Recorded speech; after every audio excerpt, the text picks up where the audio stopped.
আপনারা ব্যবহার করে করে হাজার হাজার কোটি টাকা আত্মসাৎ করে বাংলাদেশ থেকে বিদেশে পাচার করেছে, নিজেদের স্বার্থ সিদ্ধি করেছে, স্বার্থ পূরণ করেছে, ঠিক না ব্যাঠে? ওই দলের আর ভালোবাসা অন্তরে রাখবেন কেন? অন্য কোন দল মত বুঝি না, আমি আল্লাহ। বলেন কার? আমার সৃষ্টিকর্তা কে? এই আসমান কার? এই জমিন কার? রাত্র দেখে রাত শেষের দিন করে কে? এই অন্ধকার থেকে আলো দেয় কে? সূর্য উঠে কে? সূর্য ডুবাই কে?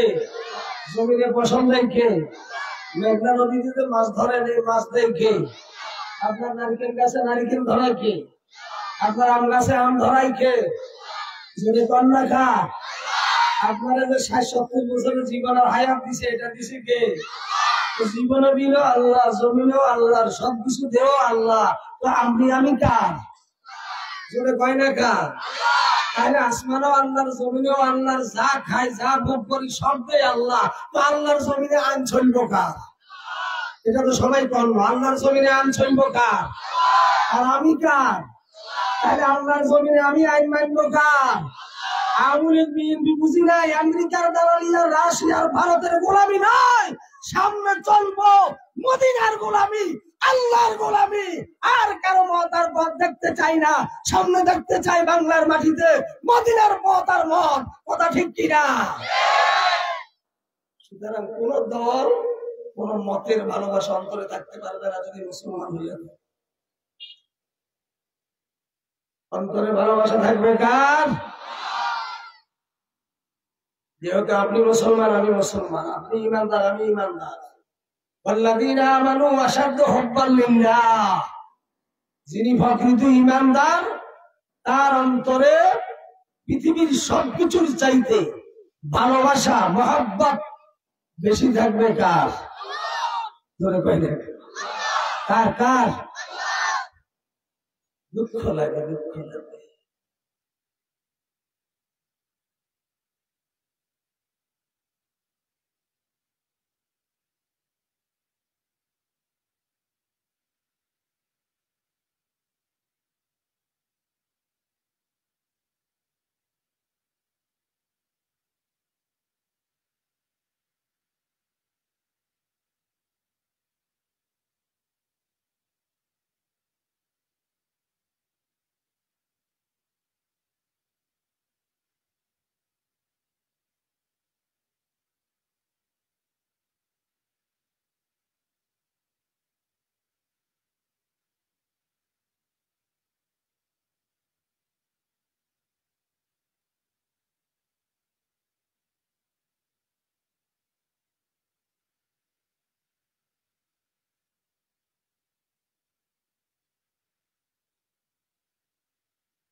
সবচাইতে দামি সম্পদ কি? সবচাইতে দামি সম্পদ হলো হায়াত, সময়। সবচাইতে বড় দামি সম্পদ কি? সময়। সময় বলেন নাকি? হায়াত, সময়। কত মহামূল্যবান এই সময়টাকে আরে ধ্বংস করে দিতেছি। চা দোকানে, টিভির পর্দায়, ইউটিউব আর ফেসবুকের মধ্যে দিয়া জীবনের সময়টাকে ধ্বংস করে দিচ্ছি। বাবা, আজকের এই সময়টা হতে পারে আপনার আমার কাহার জন্য জীবনের শেষ সময়, জীবনের শেষ মুহূর্ত। কথা ঠিক কিনা? শেষ ভালো যার, সব ভালো তার। আমি অনুরোধ করব, অন্তত আল্লাহর আদালতে জীবনের শেষ মুহূর্তটা আল্লাহর খুশির উদ্দেশ্যে, আল্লাহর সন্তুষ্টির উদ্দেশ্যে 1 ঘন্টা সময় আপনি মাহফিলে বসলেন, লাভ না লস? কথা বলবেন? মিয়া এখানে বসে দিনের কিছু কথা শুনলেন, আলোচনা করলেন, মোজাকারা হলো 1 ঘন্টা। কয় ঘন্টা? 60 বছর নফল ইবাদত করলে যেই সওয়াব, সেই সওয়াব বান্দার আমলনামায় লেখা হয়ে যায়। আপনি 60 বছর কি দাঁড়ায় দাঁড়ায় নফল ইবাদত করা সম্ভব? আজকে আপনার জীবনের 1 ঘন্টা সময়, আল্লাহর দেওয়া মূল্যবান 1 ঘন্টা সময় এই মাহফিলে বসে ব্যয় করলেন, আর 60 বছরের নফল ইবাদতের সব আপনার আমলনামায় লেখা হয়ে গেল। সুবহানাল্লাহ। আমি কালকে কইলেন, আরে মিয়া সুবহানাল্লাহ কইলে মনে হয় লস হবে নাকি? আরে একবার সুবহানাল্লাহ বললেন, মিজানের পাল্লায় উহুদ পাহাড় পরিমাণ সওয়াব দিয়া, একবার সুবহানাল্লাহর বিনিময় উহুদ পাহাড়ের ওজনে সওয়াব দিয়া আপনার মিজানের পাল্লাটা আল্লাহ ভারী কইরা দিবে। আরো আসতে পারনা সুবহানাল্লাহ। সুতরাং যারা এখনো বাহিরে আছেন, আল্লাহর রাস্তে এই অল্প সময়ের জন্য মাহফিলে আইসা, কোরআনের প্যান্ডেলে আইসা বসার জন্য বিনীতভাবে অনুরোধ জানাচ্ছি। আর কাহারো আবার ইচ্ছা আছে যে অনেকক্ষণ তো ছিলাম মাগরিবের পর থেকে বা আসরের পর থেকে, এখন তো এতক্ষণ ছিলাম, শীতে একটু লাগে, বাড়িতে একটু কাজ কাম আছে, একটু আগে আগে চলে যায়, এই নিয়ে তো আছে। আছে কিনা? মানে কথা নাই না কা? আছে না নাই? আচ্ছা বলেন, আপনি এখান থেকে উঠা সহি সালামতে নিরাপদে আপনি যেই বাড়িতে এতদিন বসবাস করেছেন, যেই ঘরে ঘুমাইছেন, এখান থেকে উঠা আপনার সেই খাটে, সেই ঘরে, সেই বাড়িতে নিরাপদে বুঝতে পারবেন এমন গ্যারান্টি কাহারো কাছে আছে কিনা? আরো জোরে খান। বাজার থেকে অথবা মাহফিল থেকে যায়া রাত 11টা 12টায় ঘরের দরজায় যায় আওয়াজ দিল বিবিকে, আসিয়ার মা দরজা খোলো। তো আসিয়ার মা শীতের দিন উঠতে দেরি হইতেছে, কোটমোট দিয়ে উঠছে, উঠা এবার দরজা খুললো। দরজা খুইলা দেখে ঘরের সামনে আসিয়ার বাপ কাত হয়ে পড়ে আছে। এখন নাড়া দিয়া দেখলো, নড়েও না, চড়েও না, হেলেও না, ডুলেও। 50টা বছর এই স্বামীর সঙ্গে এই বাড়িতে বসবাস করেছিলাম, এই ঘরে একই ঘরে এই স্বামীর সঙ্গে জীবন কাটিয়েছিলাম, দাম্পত্য জীবনটা তার সাথে আমি এই খাটে কাটাইছিলাম। এই মুহূর্ত থেকে আর জিন্দিগিতে কখনো এই স্বামীর সঙ্গে এই খাটে আর ঘুমানো সম্ভব হবে না। আগামীকাল থেকে এই বাড়ির আঙ্গিনায় এই স্বামীকে আর কখনো দেখা যাবে না, ঠিক কিনা? বাবা, আমি আর আপনিও যে বাড়িতে বসবাস করেছিলাম, এর বন্ধু এখনো মন চায় ওই বাড়িতে থাকার জন্য। আমার আপনার মন চায় এত তাড়াতাড়ি আমি দুনিয়া থেকে যাব না। দুনিয়াতে মানুষ 4টা জিনিসের আশা বেশি করে, সেটা দুনিয়াতে পূরণ হয় না। কথা ঠিক কিনা? কয়টা আশা? কয়টা আশা? কি কইতাম নি? কি 1 নম্বরে সবাই চায় দুনিয়াতে আজীবন বেঁচে থাকার জন্য, কেউ মরতে চায় না। এই কথাটা সত্য না মিথ্যা? কিন্তু মরতে চায় না, মরা তো লাগে, লাগেনি? 2 নম্বরে কেউ বুড়া হতে চায় না। চাই নাকি? দেখেন না, কেউ দাড়ি রাখে না, দাড়ি শাসে, পোলাপানে আবার জেরা হয় না, এই ধরে মুরব্বী হয়ে যায় নাকি, বুড়া হয়ে যায় নাকি।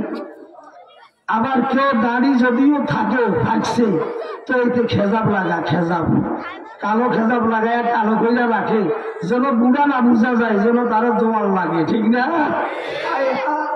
ও বন্ধু, কতকাল জোয়ানের তালদারি করবি? বেলাল সাহেব ভিবার কানাডা, বেলাল সাহেব ভিবার কানাডা, বাল সাউতি হাইয়াল যাহাবি ইলা মাতাজুল ওয়াজিয়াল তাসাবি ওয়া শাইবুকা কাদ নাযাবুর দাশাবাবি আলা ইয়া সাকিনাল কাসরিল মুআল্লা সাতদুফাল আন করিবিন ফিতরাবি ইলা মাতাজুল ওয়াজিয়াল তাসাবি ওয়া শাইবুকা কাদ নাযাবুর দাশাবাবি বেলাল সাহেব ভিবার কানাডা, বাল সাউতি হাইয়াল যাহাবি আলা সাকিনাল কাসরিল মুআল্লা সাতদুফাল আন করিবিন ফিতরাবি। হে বন্ধু, আর কতদিন তোমার যৌবন আর মনের চাহিদা মতো চলবা? আর কতকাল ওই চা দোকানে আর টিভির পর্দায় গান বাজনার আনন্দ উল্লাস সাক্ষিকর মনের স্বাধীন ভাবে চলবা? তুমি তো আর অল্প সময়ের মধ্যে কবরের ঘোড়া খেতে চলেছ। হে বন্ধু, তোমার পাগলা চুলা পাগলা দাড়ি তোমার কানের গড়ায় খোসাইয়া খোসাইয়া তোমারে কয় বেলাল সাহেব ভিবার কানাডা। যদি তুমি চুলের কালা করো, দাড়িরে কালা করো, বাস্তবতে চুল দাড়ি তোমার ভাগছে, কথা ঠিক কিনা? তোমার পাগলা চুলার পাগলা দাড়ি তোমার কানের গড়ায় তোমারে ঘোষায়া ঘোষায়া কয় বেলাল সাহেব ভিবার কানাডা, বেলাল সাউতি হাইয়াল যাহাবি। মনে করো যদি 5তলা বিল্ডিং বানাইছো, এখানে থাইকা যাবি, 10 বছর 15 বছরের ক্ষমতা পাইছ, এর ক্ষমতা পাইলে ভুলি যাস। মনে করো যদি তুই আর দুনিয়ায় ছাড়তে হবে না। মানুষ যখন লম্বা ক্ষমতা পায়, লম্বা সময় পায়, আর যখন অর্থ সম্পদ বেড়ে যায়, তখন ওই মানুষটা ওরা তখন আল্লাহর দিনের বিরোধিতা করে, আল্লাহর ইসলামের ধর্মের দিন ধর্মের বিরোধিতা করে, আল্লাহর সাথে শত্রুতা করে, কথা ঠিক কিনা? দেখেন না, দুইটা কারণে আল্লাহর সাথে আল্লাহর দিনের সাথে মানুষ বিরোধী। আমার আলোচনা কিন্তু এটা ভূমিকাতে কথা বলছি, মূল আলোচনায় যাবো। আপনাদের অসুবিধা হয় নাকি? বলে আমার বাসা কিন্তু আওয়াজ তো বুঝেন, আর আওয়াজ তো বুঝেন। এই বাচ্চা, এটা আমি বুড়ার মানুষ, নতুন লাঠি তো নাই, ফাঁকে ফাঁকে লাঠিও রাখতে হয়। আল্লাহ যেটা উঠবো এটা রুনা লাগার মমতাদের আর ফাইটটা যায় গান শুনলে এটাও ব্যস্ত মানে কথা নাই না। ওই যে লাঠি তো লাগে মাঝখানে আছে, ঠিক মতো আছে। হ্যাঁ, সাইন আমার বাড়ি দিয়েন না, বয়লা গাড়ি বয়লা খাই উঠতে দিবেন না। কি বলছিলাম? মানুষ দুই কারণে আল্লাহর সাথে আল্লাহর দ্বীনের সাথে গাদ্দারি করে, শত্রুতা করে। এক কারণ হইলো অধিক লম্বা সময় ক্ষমতা পাইলে, ঠিক না বেটা? আর একটা হলো অধিক অর্থ সম্পদের মালিক হইলে, ঠিক কিনা? যেমন ফেরাউন কত বছর ক্ষমতায় ছিল?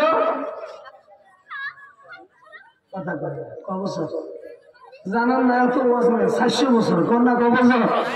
400 বছর। অনেকে দেখলো যে কিরে ক্ষমতা তো যায় না। যেমন আগ্রহ জানে দেখলো যে এই মানুষ ছাড়া দিনের পর রাখতে কাটলেও কেউ ক্ষমতা নিতে পারে না, সুতরাং 100 বিশ্বাস করলেও আর অসুবিধা নাই। কিন্তু আল্লাহর হাতে যে ক্ষমতা, এটা বিশ্বাস করে নাই, ঠিক না? ঠিক কথা বলে না, ঠিক না? কয় ক্ষমতা তো আমার, আমার কে খোদা টোদা, আমার রব্বুকুমুল্লাহ আ'লা।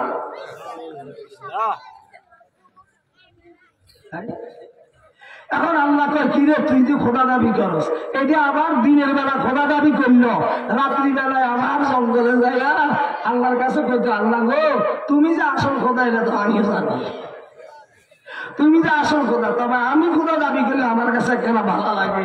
মানুষ যদি আঙ্গরে আরে খোদা কর, ও খোদা তুমি আমার মর্যাদি করিও না। দিনের বেলা খোদা দাবি করে, রাতকে কয় না তুমি খোদা ঠিক আছো, ঠিক না? বা ঠিক খেয়াল করি। এখন এটা অধিক সময় পাইয়া এটা কয় যে ক্ষমতা কে নিবে আবার, আনা রব্বুকুমুল আ'লা, আমি বড় খোদা। আল্লাহ কয় তুই খোদা না আমি খোদা, ক্ষমতা কি তোর না আমার? ক্ষমতা কার? এই ক্ষমতা দেওয়ার মালিক কি? নেওয়ার মালিক কে?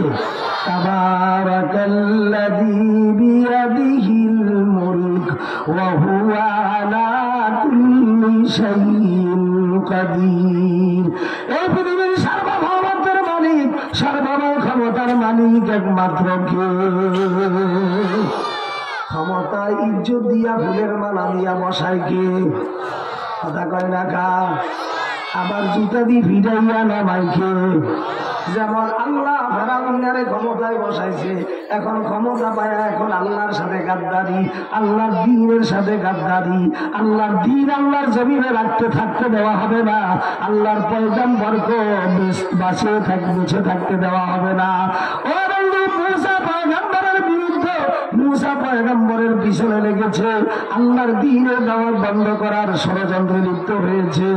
এক পর্যায়ে আপনারা সবাই জানেন, আল্লাহর পয়গম্বর মুসা আলাইহিস সালাতু ওয়াস সালাম আর তার অনুসারীদেরকে শেষ করার জন্য ফেরাউন তার সৈন্য সামন্ত আর লস্কর বাহিনী লইয়া পিছন থেকে দাঁড়া করতেছে। লোহিত সাগরের সামনে যাওয়ার পর আল্লাহর পয়গম্বর চিন্তায় পড়ে গেল, পিছন থেকে ফেরাউনের সৈন্যরা আসতেছে, পিছন থেকে ফেরাউনও আসতেছে অস্ত্র শস্ত্র লইয়া, আর আমি এখন লোহিত সাগরের সামনে পড়ে গেলাম। সামনে যদি কদম দিতে যায় তাহলে আমি পানিতে ডুবে মরব, পিছনে হতে গেলে ওই ফেরাউনের সৈন্যের আক্রমণে পড়ব। কি উপায় চিন্তা করতেছে। আল্লাহ কয়, পয়গম্বর চিন্তা করো কেন, হাতের লাঠি যা মারো না। সংক্ষেপে বলতেছি, লোহিত সাগরের পানির মধ্যে যখন আল্লাহর পয়গম্বর লাঠিটা মারলো, সাথে সাথে ওই উত্তাল সাগরের পানি, ওই লোহিত সাগরের পানি এই বরাবর দুই দিকে পাহাড়ের মতো রাস্তার মতো দাঁড়িয়ে গেল, আর মাঝখান দিয়া সুন্দর হাইওয়ে বিশ্ব রোড হয়ে গেল। আল্লাহর পয়গম্বর সঙ্গীদেরকে লয়া, অনুসারীদেরকে লয়া পা পা করে ও পাহাড়ে পৌঁছে গেল। এবার ফেরাউনরা তার সৈন্য সামন্ত লয়ে পিছন থেকে যখন আসলো, আইসা দেখে বিশাল বড় হাইওয়ে বিশ্ব রোড দেখা যায়, লাগে যেন তার বাবাই বানাই গেছে। আর কি কি খুশি বন্ধু, সৈন্যদেরকে লয়া রওনা হলো। এবার যখন লোহিত সাগরের মাঝখানে পৌঁছলো, আল্লাহ ডাক দিয়া কয়, ও লোহিত সাগরের পানি, তোমরা এতক্ষণ পর্যন্ত কার হুকুমে তোমরা এখানে দাঁড়ায় রইলা? আল্লাহ তোমার হুকুমে। এখন আমি আল্লাহ হুকুম দিলাম, তোমরা জারি হয়ে যাও, চালু হয়ে যাও। ডান দিকের পানি বাম দিকে, বাম দিকের পানি ডান দিকে যখন শুরু হয়ে গেল, এখন ফেরাউন গেল একদিকে, সৈন্যরা গেল আরেক দিকে, ঘোড়া গেল আরেক দিকে, অস্ত্র গেল আরেক দিকে। এখন ফেরাউন ডুবে আর উঠে, উঠে আর ডুবে। এখন কয়, আমানতু বিল্লাহ, আল্লাহ আমি তোমার উপরে ঈমান আনছি, তুমিও সত্য, তোমার পয়গম্বর সত্য। আল্লাহ কয়, এখন একটু আগে না তুই আমার দিনের বিরোধিতা করেছ, একটু আগে না আমার পয়গম্বরের বিরোধিতা করেছ, একটু আগে না তুই ভাষা সৃষ্টিকারী ছিলি, আমি আল্লাহ কি তোর চিনি না? তুই খোদা না আমি খোদা, আজকে খোদার মজা দেখাবো। হে বন্ধু, অবশেষে ওরে পানির নিচে পোটকা মাঝে বানায়া আজকে মিশরের জাদুঘরে সুরি মাছের মতো সুটকি বানায়া মিশরের জাদুঘরে রেখেছে। এই নাফরমানের পোকায়ও খায় না, মাটিও বসে না, নষ্ট হয় না। কারণটা কি? আল্লাহ তোর দিয়া দুনিয়ার রাজা বাদশাদেরকে আমি এটাই প্রমাণ করতে চাই, দুনিয়ার ক্ষমতার মালিক দুনিয়ার কেউ না, দুনিয়ার ক্ষমতার মালিক হলাম একমাত্র আমি আল্লাহ। কথা ঠিক কিনা? এখন 400 বছর ক্ষমতায় রাখছে কে? কথা কই না? সিনাইয়া নিল কে? ওরে নমরুজ্জার কথা আপনারা জানেন। এই নমরুজ্জা যখন ক্ষমতা পাইছে, ক্ষমতার দাপটে এখন আল্লাহর সাথে শত্রুতা। আল্লাহর পয়গম্বর ইব্রাহিম আলাইহিস সালাতু ওয়াস সালামকে শেষ করে দিবে, খতম করে দিবে। বিভিন্ন ভাবে নির্যাতন, বিভিন্ন ভাবে অত্যাচার, আগুনে পোড়ায় শেষ করবে। এগুলা পুরাণ কথা, আমি বিস্তারিত বলছি না। সেই নমরুজ্জা অবশেষে আল্লাহ তার বিরুদ্ধে প্রতিশোধ নেওয়ার জন্য আল্লাহ কয়, ও নমরুদ, তোর প্রতিশোধ নেওয়ার জন্য আমার সৈন্য সামন্তের প্রয়োজন হবে না, অস্ত্রের প্রয়োজন হবে না, সেনাবাহিনী, আর্মি, র্যাব, চিতা, গোবরা, পুলিশ বাহিনী, দাঙ্গা বাহিনী কারো প্রয়োজন হবে না। একটা ল্যাংড়া মশা, একটা পাও ভাঙ্গা আর একটা পাও ভালা আছে, আছে, এই একটা ন্যাংরা মশারে নাকের ভিতরে দিয়া ঢুকাইয়া দিছে। এখন মাথায় যায়া ওই মশাটা যুদ্ধ চালাইছে, ফো ফো করে যখন যুদ্ধ আরম্ভ করেছে, এখন নমরুদ যা কয় আর খাবে মেরে কয় কর্মচারী রে কয় আমারে সব আমারে পিডা, অবশেষে কয় এটা জুতা দিয়া পিডা। ওই এখন কর্মচারী জুতা দিয়াও পিডাইতে আছে। এর আগে ছিল ফুলের ভাবার বাদশা, এখন জুতার পিডানি খাবাইকে বলে পাই না কা ওয়ামাকারু ওয়ামাকারাল্লাহু ওয়াল্লাহু খায়রুল মাকিরিন। ধোঁকাবাজি সালাকি আল্লাহর সাথে করবি, আল্লাহ কি বান্দার চাইতে বেশি জানে না কম জানে? আরো যারা কম বেশি জানে না কম জানে? অবশেষে জুতার বিরিয়ানিও কাম হয় না। এখন এই কর্মচারীও ফিরাইতে ফিরাইতে অস্থির হয়রান হয়ে গেছে। এটা এখন অস্থির হইয়া আরো জায়গায় যায়, আরো ঘরে যায় তাকাই রয়েছে। এখন ফেরাউন নিজেও ফিরে, ইয়া নমরুদ এখন নিজেও ফিরে, এখন নিজের মাথায় জুতা দিয়ে নিজেও ফিরে। অবশেষে ওই কর্মচারী আসার পর কয় এরে আর বাঁচতে মনে চাই না, এক কাজ কর একটা মাতুল্য আর একটা মাতুল্য এটা দিয়ে মাথার মাঝখানে একটা শাড়ি দিয়ে, আমারও বাঁচতে মনে চাই না।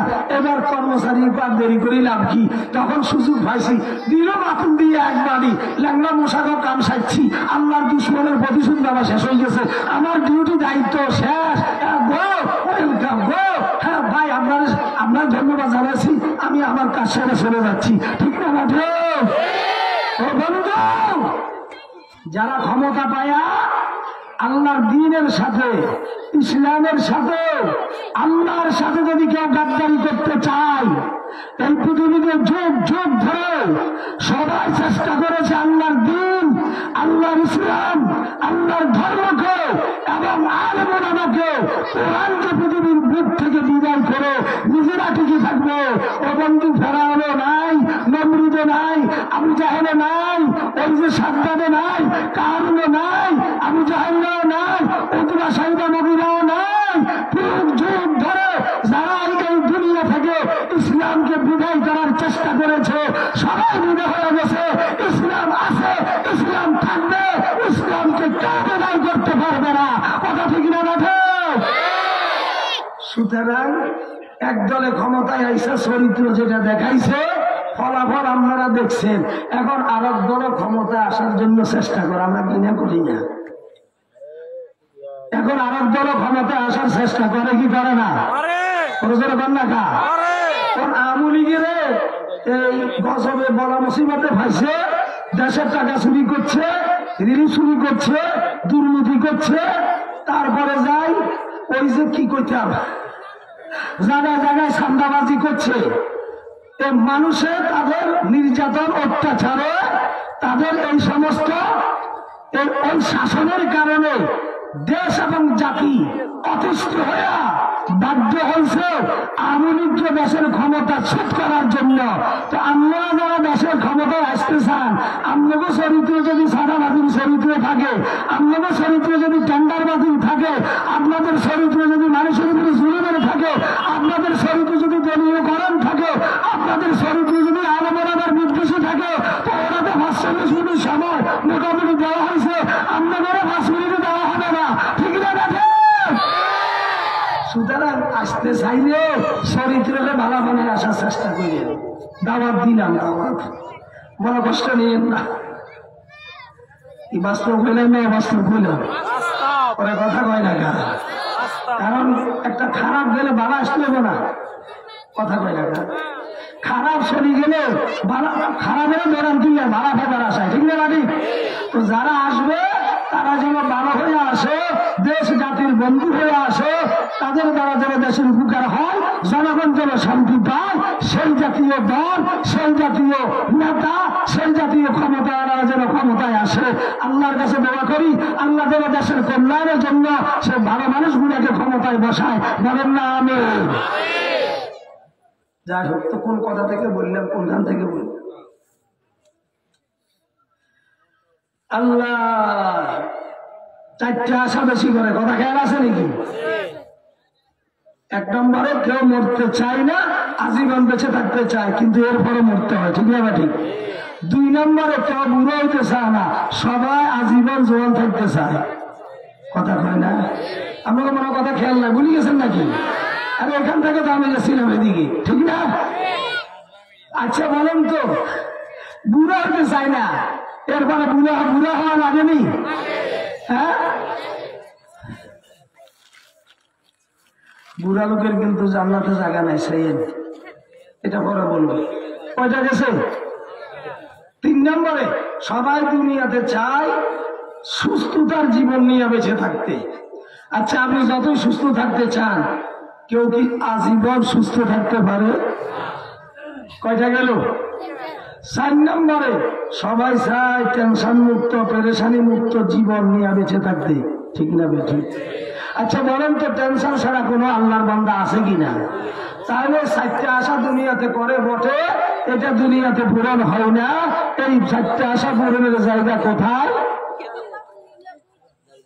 আল্লাহর জান্নাতে। বলেন না কোথায়? আচ্ছা, জান্নাতে ঢুকার পর আর কখনো মরণ আসবনি?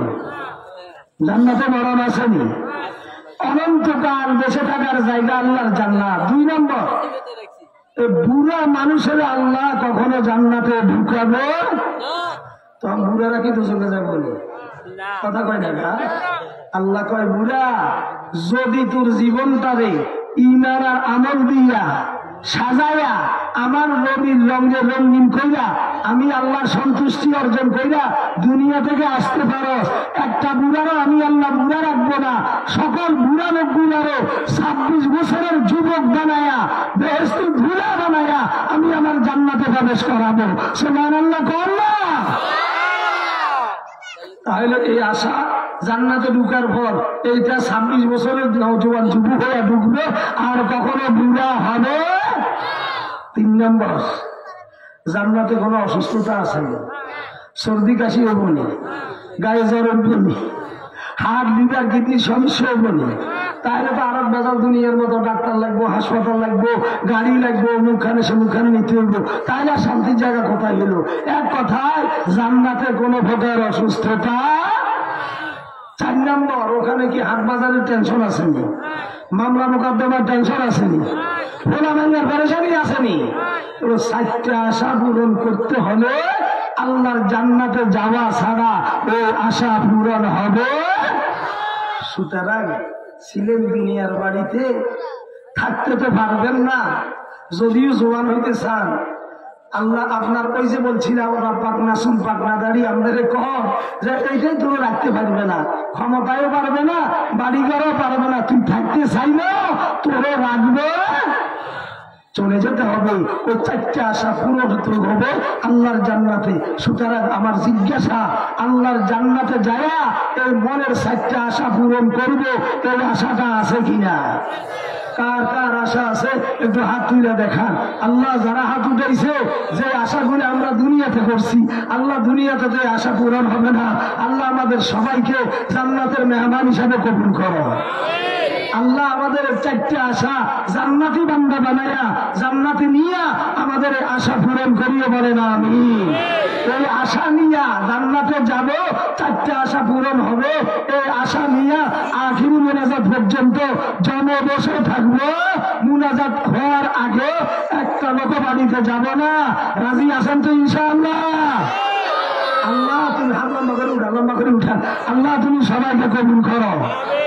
আল্লাহ আজকে যেভাবে রহমতের সামিয়ানার নিচে বসেছে, আল্লাহ হাসরের মাঠে তোমার আরশের ছায়ার নিচে এই সমস্ত তোমার এই আদরের বান্দাগুলোকে আল্লাহ এইভাবে বসার ব্যবস্থা করে দিয়ে বলেন আমিন। আমি আপনাদের সামনে পবিত্র কালামে পাক থেকে 2খানা আয়াত কারিমা তেলাওয়াত করেছি। নবীজির অসংখ্য অগণিত হাদিস থেকে ছোট্ট একখানা হাদিস পাঠ করেছি। আল্লাহ যদি তাওফিক দান করেন, এর আলোকে অল্প সময়ের মধ্যে কিছু কথা রেখে আমি আমার আলোচনা শেষ করার চেষ্টা করব। বাকি আল্লাহর কাছে সাহায্য কামনা করছি। আল্লাহ যেন এই কথাগুলি জবান দিয়ে বের করে দেন, যেই কথাগুলো দ্বারা আপনার আমার ইহকাল ও পরকালের কল্যাণ কামিয়াবি সফলতা অর্জন করা যায় বলেন আমিন। আমার জিজ্ঞাসা, আমাদের সৃষ্টিকর্তা কে? উত্তর দিবেন, কথা বেশি লম্বা হবে না। আপনার আমার সৃষ্টিকর্তা কে? এই আসমান জমিনের সৃষ্টিকর্তা কে? আচ্ছা, আমরা গরু মহিষ পালি কিনা? এই গরু মহিষের সৃষ্টিকর্তা কে? ছাগল ভেড়ার সৃষ্টিকর্তা কে? বেজি বানরের সৃষ্টিকর্তা কে? শিয়াল কুকুরের সৃষ্টিকর্তা কে? এইভাবে আল্লাহর সৃষ্টির সংখ্যা দুনিয়াতে কি আছে, কি পরিমাণ আছে বলতে পারবেন নাকি? আমরা বলে থাকি 18,000 মাখলুকাত, বলেন কি বলেন না? কেউ বলেন আমরা 18,000 মাখলুকাত, কেউ বলেন 40,000, কেউ বলেন 80,000। বাকিটা আল্লাহু আলাম। আল্লাহর পৃথিবীতে আল্লাহর সৃষ্টির সংখ্যা কত এটা আল্লাহই ভালো জানেন, ঠিক না ঠিক? যাই হোক, আমরা যেটা জানি চিরাচরিত কথায় 18,000 মাখলুকাতের মধ্যে 18,000 সৃষ্টি জগতের মধ্যে আল্লাহ পাক আমাদেরকে বানাইছে মানুষ, কথা ঠিক কিনা?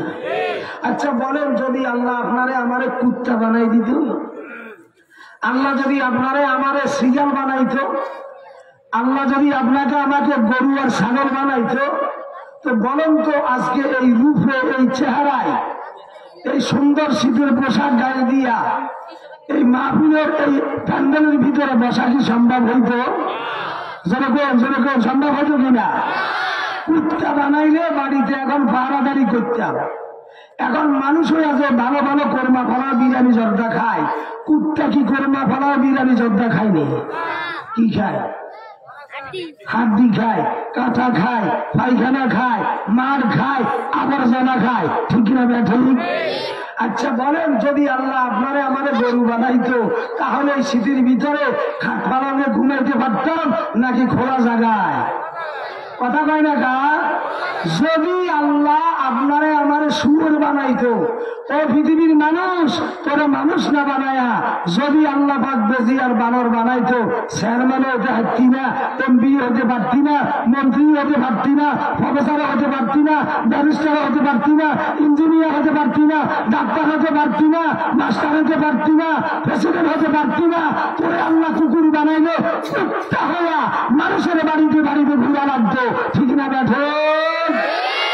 এবার কোন আমারে আল্লাহ পাক যে মানুষ বানাইছে, মানুষ বানাবার জন্য কুত্তা না বানায়া, শ্রীগান না বানায়া, গরু ছাগল না বানায়া আপনারে আমারে এই সুন্দর একটা মানুষ বানাবার জন্য আমরা কি আল্লাহর কাছে তো অ্যাপ্লিকেশন করছিলাম নি? কথা কোন দরখাস্ত করছিলেন নি?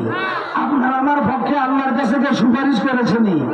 আর-রহমান আল্লামাল কুরআন খালাকাল ইনসান আল্লামাহুল বায়ান। জগতের বান্দা বান্দীরা একটু মনোযোগ দিয়া শুনো।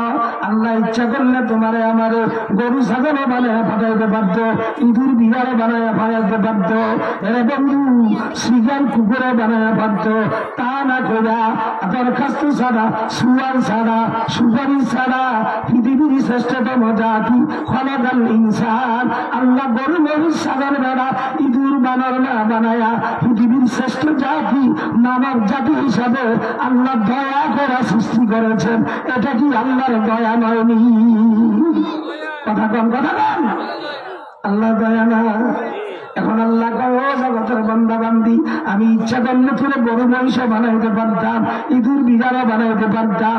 তা না করে আমি আল্লাহ তোদেরকে এই পৃথিবীর সৃষ্টি জগতের মধ্যে শ্রেষ্ঠ জাতি মানব জাতি হিসাবে সৃষ্টি করেছি।